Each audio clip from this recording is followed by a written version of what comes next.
저는 100년을 넘게 살았습니다. 정확히 말하면 강산이 10번 하고도 한 번도 변하는 긴 시간을 이 땅에서 숨쉬며 걸어왔지요. 젊은 날에는 100살이라는 나이가 마치 전설 속 신선의 이야기처럼 아득하게만 느껴졌는데 막상 살아보니 그저 하루하루가 쌓여 만들어진 조금 긴 계절일 뿐이더군요. 사람들은 저에게 묻곤 합니다. 교수님, 100년을 살아보니 인생에서 무엇이 가장 후회되십니까? 혹은 무엇이 가장 두려우십니까? 라고요. 그럴 때마다 저는 죽음 그 자체보다 더 두려운 것이 있다고 대답합니다. 그것은 바로 아무도 찾아오지 않는 차가운 방에서 홀로 맞이하는 마지막 순간, 즉 철저한 고립입니다. 여러분, 100년을 살아보니 알게 된 참으로 묘한 이치리찌가 하나 있습니다. 사람은 태어날 때 혼자 울면서 태어나지만 떠날 때는 누군가의 배웅을 받으며 웃으며 떠나야 그 삶이 완성된다는 것입니다.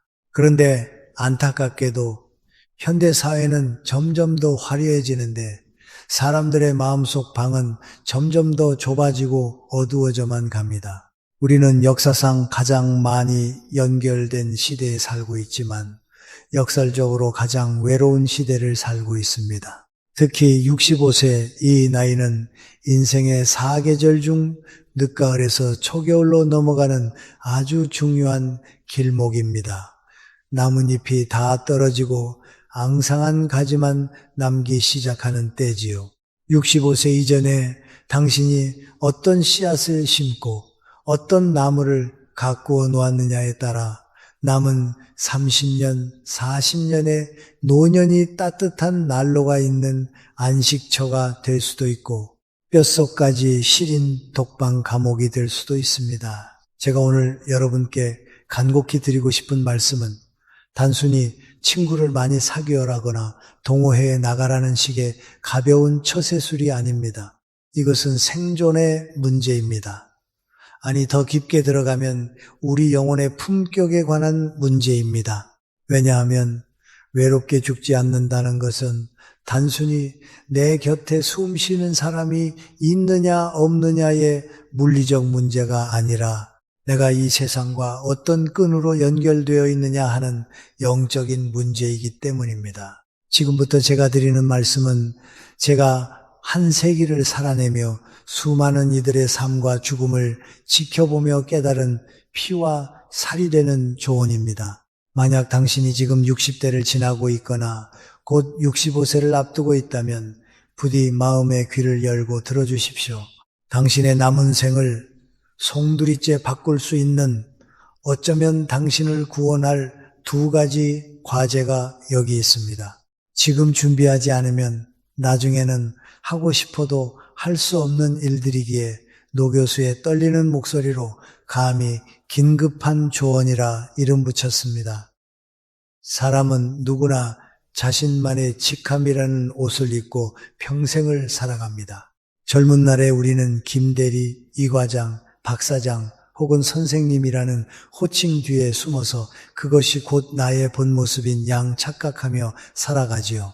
사회라는 거대한 기계 안에서 우리는 하나의 부품으로서 기능하고 그 기능을 수행하는 동안 맺어지는 수많은 관계를 내 사람이라고 믿어 의심치 않습니다. 휴대전화 저장 목록에 수백, 수천 명의 이름이 빼곡히 들어차 있는 것을 보며 나는 외롭지 않다고, 나는 성공한 인생을 살고 있다고 스스로를 위로하곤 합니다. 하지만 여러분, 인생의 시계바늘이 65세를 가리키는 순간 그 견고해 보이던 성벽에는 반드시 균열이 생기기 마련입니다. 직장이라는 울타리가 사라지고 내 명함에서 직함이 지워지는 그 날을 상상해 보십시오.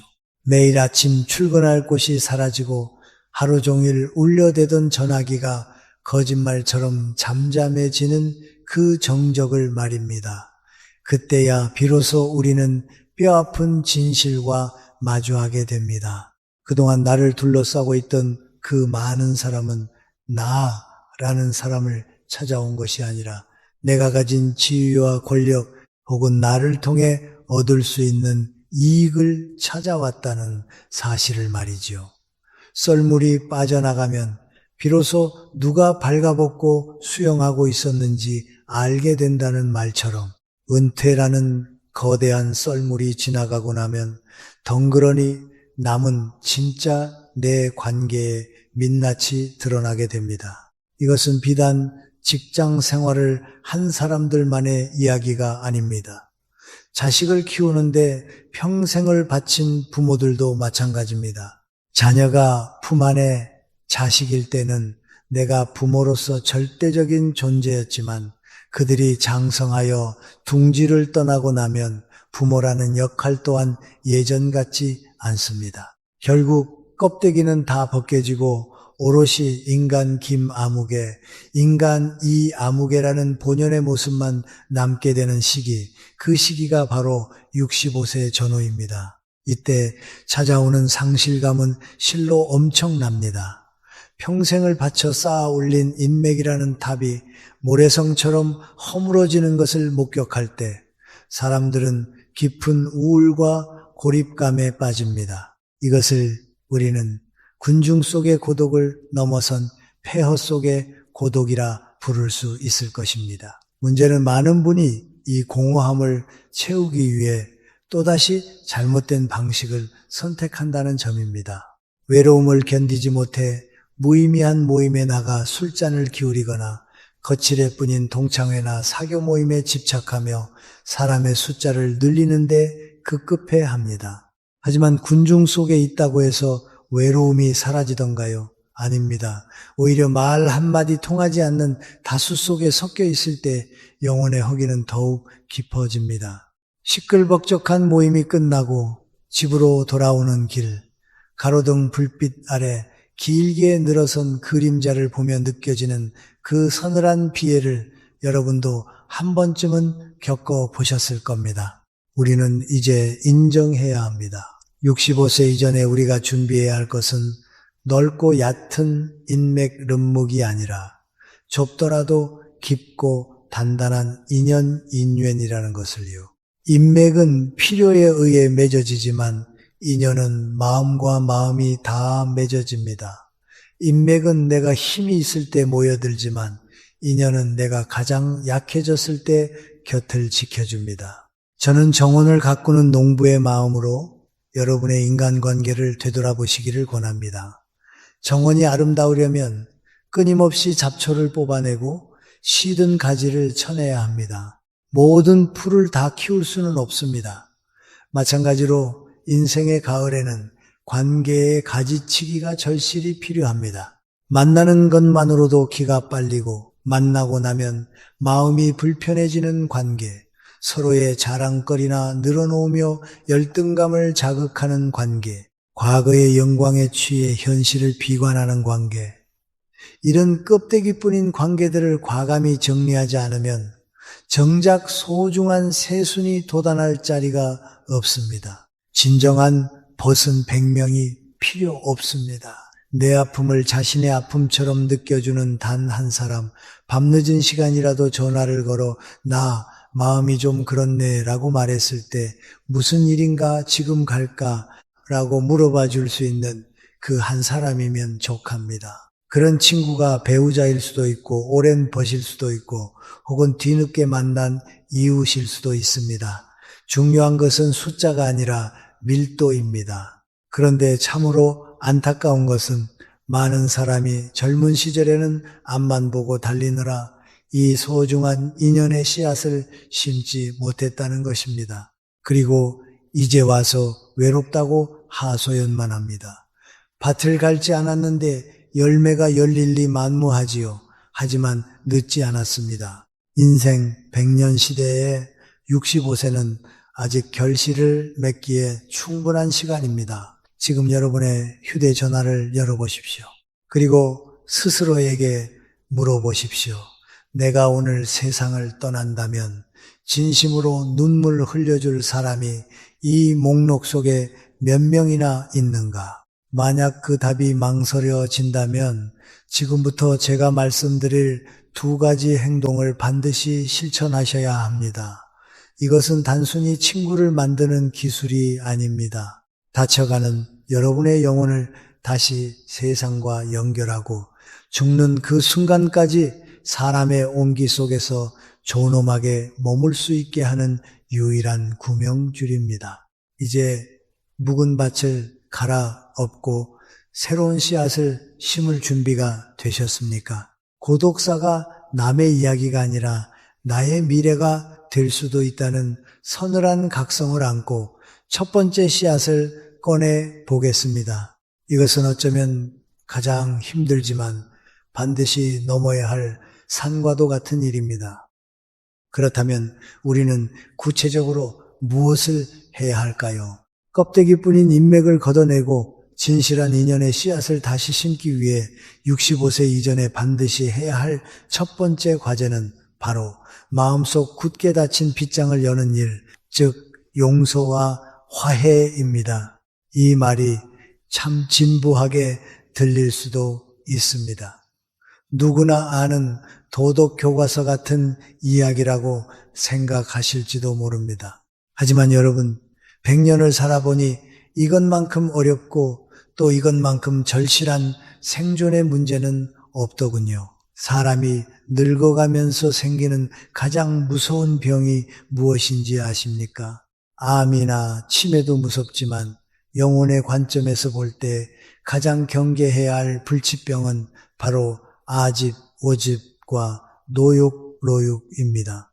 나이가 들수록 우리는 경험이 쌓이고 지혜가 늘어날 것 같지만 실상은 정반대인 경우가 허다합니다. 내가 살아온 방식이 옳았고 내 생각이 정답이라는 확신이 강해지면서 남의 말을 듣지 않게 됩니다. 마음의 유연성은 사라지고 옹이처럼 단단한 고집만 남게 되지요.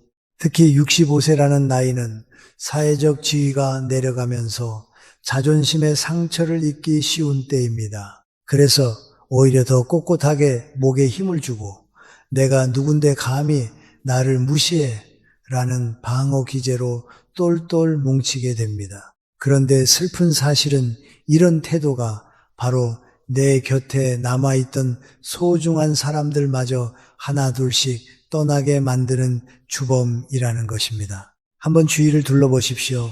늙어서 외로운 사람들의 공통점이 무엇입니까? 그들은 대개 화가 많습니다. 과거의 섭섭함을 잊지 못하고 끊임없이 되새김질하며 배우자에게, 자식에게 혹은 옛 친구에게 비난의 화살을 쏘아댑니다. 네가 나한테 어떻게 이럴 수 있느냐는 원망의 감정을 품고 사는 노인 곁에는 그 누구도 오래 머물고 싶어 하지 않습니다.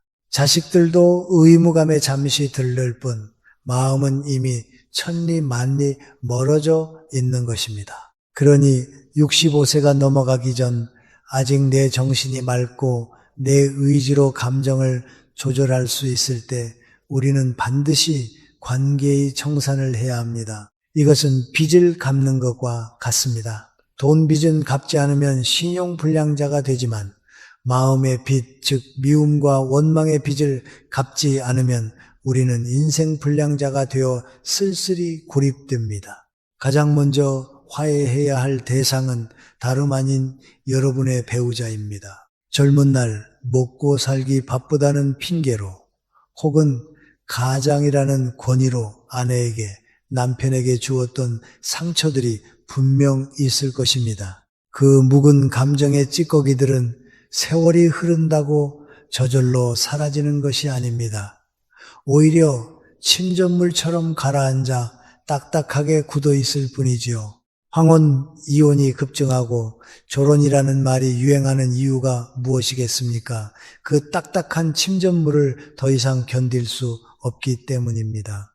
제가 아는 한 지인은 평생을 엄격한 남편으로 살았습니다. 은퇴 후 집에 머무는 시간이 많아지자 그는 아내에게 삼시 세끼 밥상을 요구하고 사사건건 잔소리를 늘어놓았습니다. 아내는 말없이 그 수발을 들었지만 어느 날 갑자기 짐을 싸서 딸네 집으로 가버렸습니다. 그리고 다시는 돌아오지 않았지요. 그 지인은 뒤늦게 후회하며 내가 밥 좀 차려 달란 게 뭐 그리 큰 죄냐고 하소연했지만 그것은 밥의 문제가 아니라 평생 쌓인 존중의 부재가 폭발한 것이었습니다. 결국 그는 넓은 아파트에서 혼자 라면을 끓여 먹으며 쓸쓸한 노년을 보내고 있습니다. 여러분, 지금 당장 배우자의 손을 잡으십시오. 그리고 쑥스럽더라도 입을 떼어 말씀하십시오. 그동안 고생 많았소. 내 고집 받아주느라 힘들었지. 미안하고 고맙소. 이 한마디가 수십 년 쌓인 얼음을 녹이는 기적을 만듭니다. 내가 먼저 굽히고 들어가는 것은 지는 것이 아닙니다. 그것이야말로 진정한 어른의 품격이며 내 노년의 평화를 지키는 가장 지혜로운 투자입니다. 배우자야말로 내가 늙고 병들었을 때 나의 가장 추한 모습까지도 감싸줄 수 있는 유일한 내 편이기 때문입니다. 그 다음은 자녀들과의 화해입니다. 많은 부모가 자식을 내 소유물로 착각하거나 내가 너를 어떻게 키웠는데 라는 보상 심리를 가지고 있습니다. 65세가 되면 이제 자식을 놓아주어야 합니다. 자식의 인생에 간섭하고 통제하려 들수록 자식은 멀어집니다. 부모니까 당연히 대우받아야 한다 하는 생각을 버리십시오. 대신 이제 나도 한 사람의 독립된 인간으로서 자식과 새로운 우정을 쌓겠다고 생각하십시오. 자녀에게 섭섭한 것이 있다면 그 기대를 내려놓는 것이 화해의 시작입니다. 왜 전화가 없냐? 왜 용돈이 적냐? 타박하기 전에 바쁜데 건강은 챙기냐? 나는 잘 지내니 걱정 마라 라고 먼저 안부를 물어주는 부모가 되십시오. 자식들도 살기가 팍팍한 세상입니다. 덕에서 부모라는 존재가 또 하나의 무거운 짐이 아니라 언제든 돌아가 쉴 수 있는 그늘이 되어줄 때 자식들은 제 발로 찾아오게 되어 있습니다. 마지막으로 소원해진 오랜 친구나 지인이 있다면 용기를 내어 먼저 연락하십시오. 그때 우리가 좀 다투긴 했지만 생각해보면 별일도 아니었네. 잘 지내는가? 사소한 오해나 자존심 때문에 연락을 끊고 지내는 인연이 있다면 죽기 전에 풀어야 합니다. 나중에 장례식장에서 영정사진을 보며 그때 화해할 걸 하고 후회해봐야 아무 소용이 없습니다.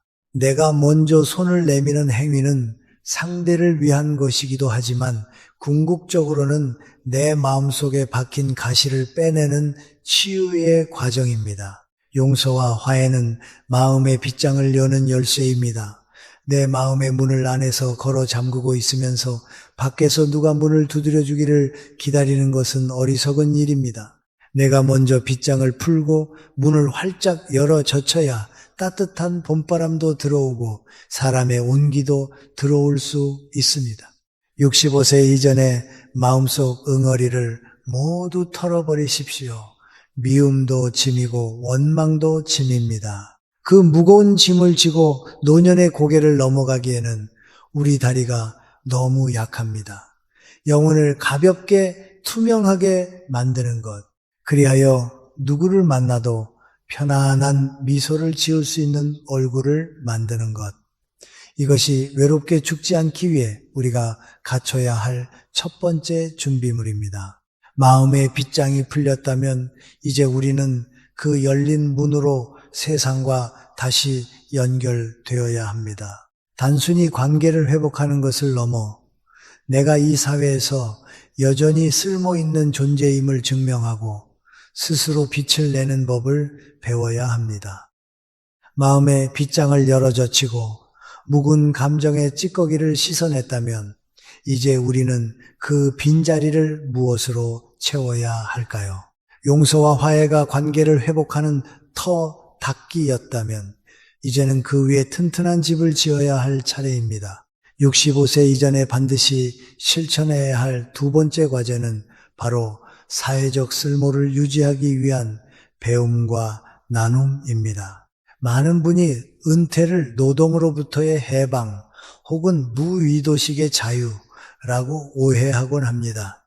나는 젊어서 뼈 빠지게 일했으니 이제 남은 생은 아무것도 안 하고 쉬기만 하겠다라고 선언하는 분들을 종종 봅니다.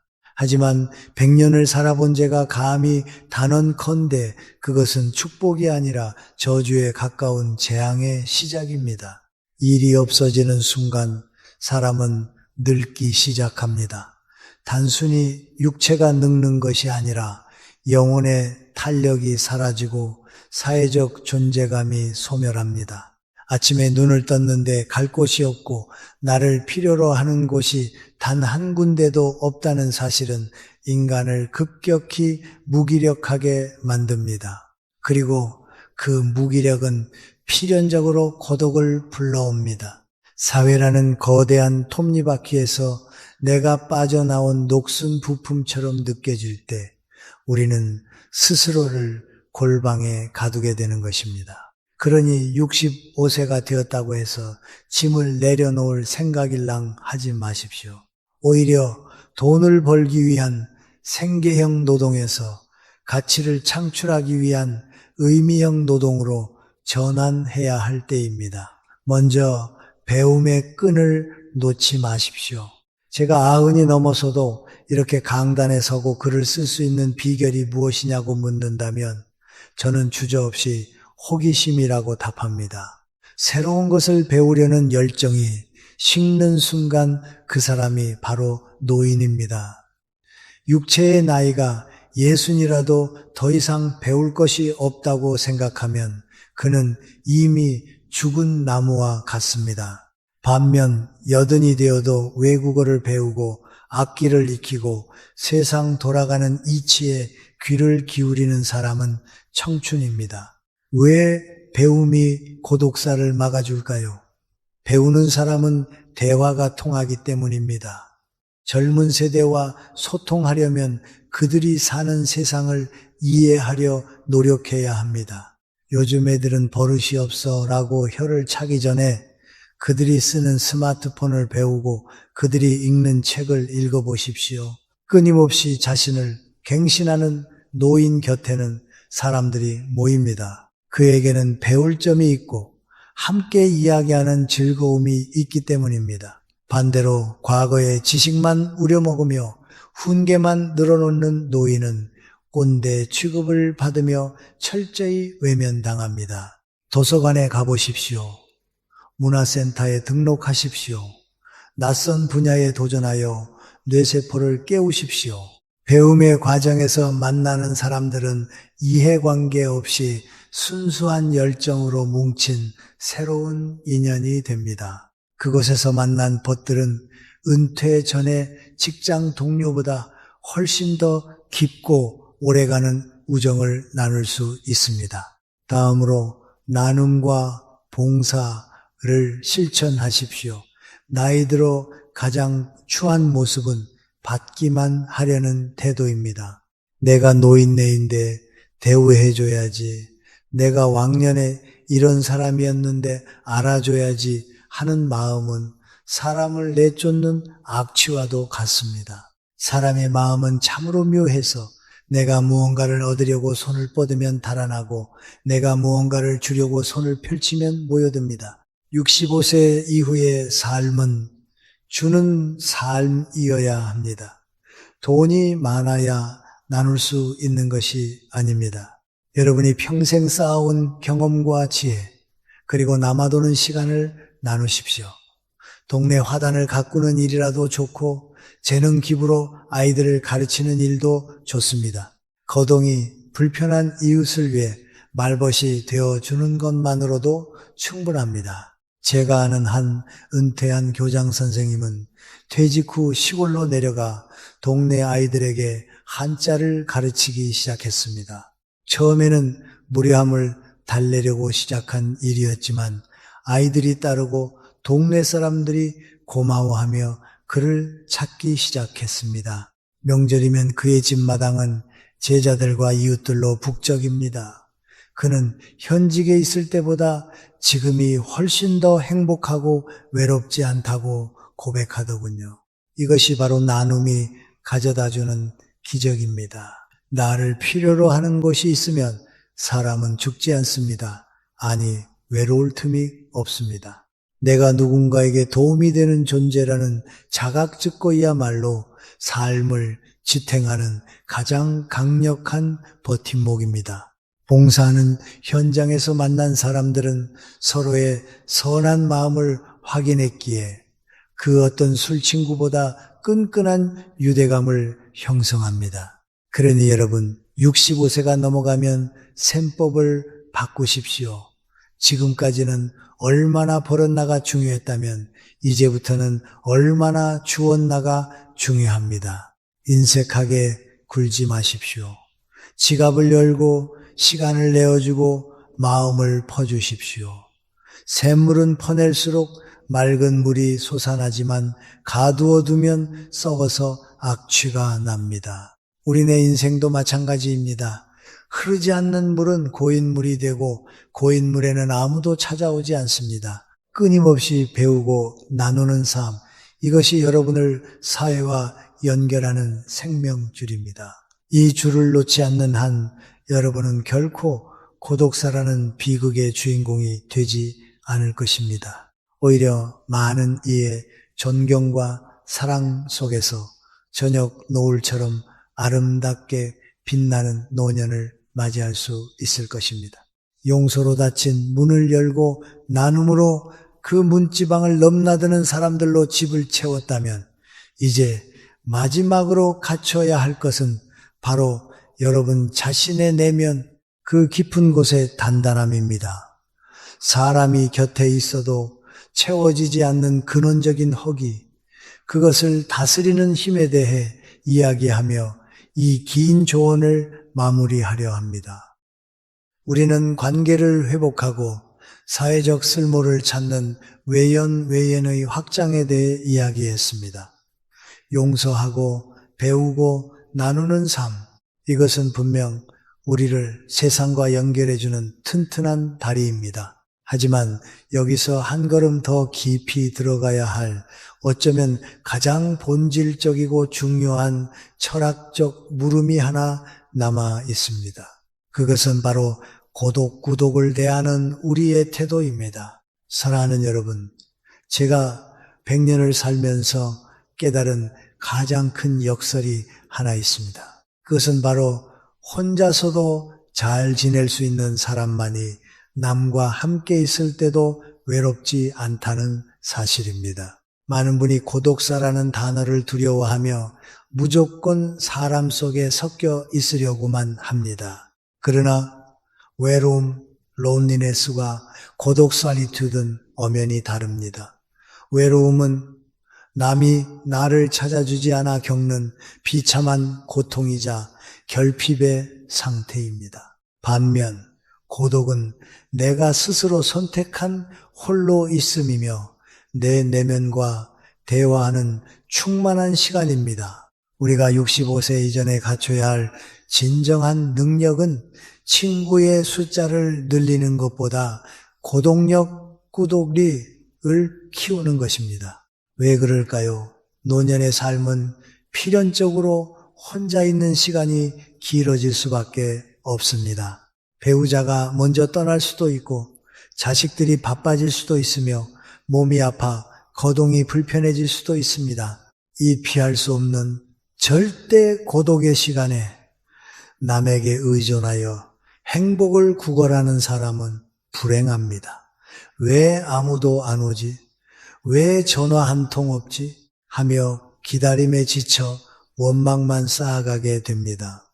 그런 의존적인 마음은 끈적거리는 집착이 되어 오히려 남아있는 사람들마저 질려서 도망가게 만듭니다. 반대로 고독력이 있는 사람은 혼자 있는 시간을 두려워하지 않습니다. 책 한 권과 따뜻한 차 한 잔만 있어도 혹은 창밖에 지는 노을을 바라보는 것만으로도 마음의 평화를 얻습니다. 스스로의 내면이 풍요롭기 때문에 누군가 곁에 있으면 즐거워서 좋고 없으면 자유로워서 좋습니다. 나이듦이란 영혼이 투명해지는 과정이어야 합니다.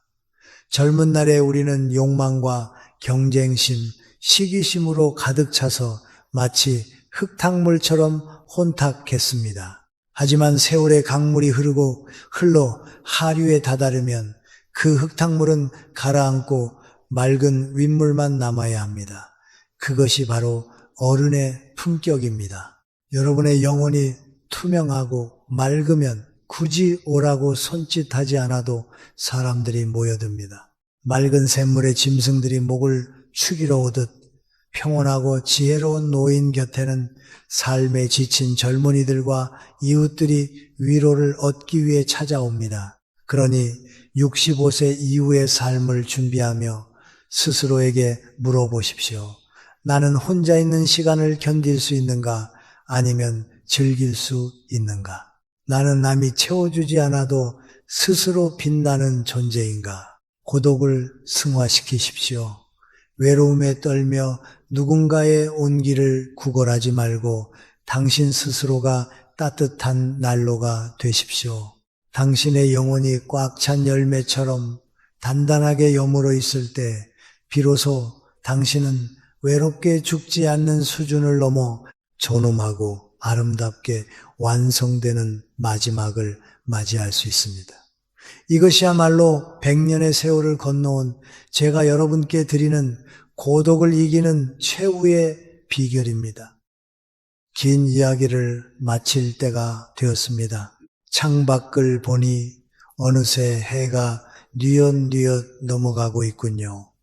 여러분, 인생의 황혼은 결코 어둡고 두려운 시간이 아닙니다. 하루 중 가장 아름답고 찬란한 노을이 지는 때가 언제입니까? 바로 해가 지기 직전입니다. 우리의 노년도 그와 같습니다. 젊은 날의 뜨거운 태양처럼 강렬하지는 않지만 온 세상을 붉게 물들이며 은은하고 깊은 여운을 남기는 시기, 그것이 바로 우리가 맞이해야 할 65세 이후의 삶입니다. 오늘 제가 드린 말씀들 어쩌면 마음 한구석을 찌르는 아픈 이야기였을지도 모릅니다. 묵은 감정을 털어내라. 먼저 손을 내밀라. 끊임없이 배우고 나누라. 말은 쉽지만 실천하기는 태산처럼 무겁게 느껴질 수도 있겠지요. 하지만 부디 기억해 주십시오.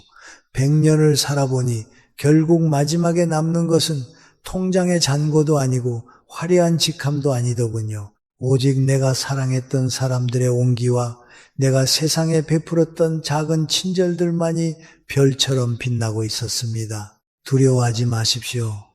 늦었다고 생각하는 지금이 사실은 가장 빠른 때입니다. 65세가 지났어도 괜찮습니다. 오늘 당장 시작하면 됩니다. 지금 이 영상을 끄고 나면 잠시 눈을 감고 가만히 떠올려 보십시오. 내 마음속에 응어리진 이름이 있는지, 혹은 너무 오랫동안 안부를 묻지 않아 서먹해진 소중한 얼굴이 있는지 말입니다. 그리고 용기를 내어 전화기를 드십시오. 잘 지내는가? 문득 자네 생각이 나서 전화했네. 여보, 오늘 저녁은 내가 좋아하는 김치찌개 한번 끓여볼까? 같이 먹읍시다. 그 짧은 한마디가, 그 사소한 식사 한 끼가 여러분의 노년을 고독사라는 차가운 뚝에서 건져 올릴 튼튼한 동아줄이 될 것입니다. 부디 여러분의 남은 날들이 적막한 외로움이 아니라 충만한 고독으로, 단절된 벽이 아니라 열린 문으로 가득 채워지기를 간절히 소망합니다. 100년을 먼저 걸어온 이 늙은이의 기도가 여러분의 가정에 평안으로 깃들기를 바랍니다. 오늘 밤 여러분의 꿈자리가 따뜻했으면 좋겠습니다. 감사합니다. 사랑합니다.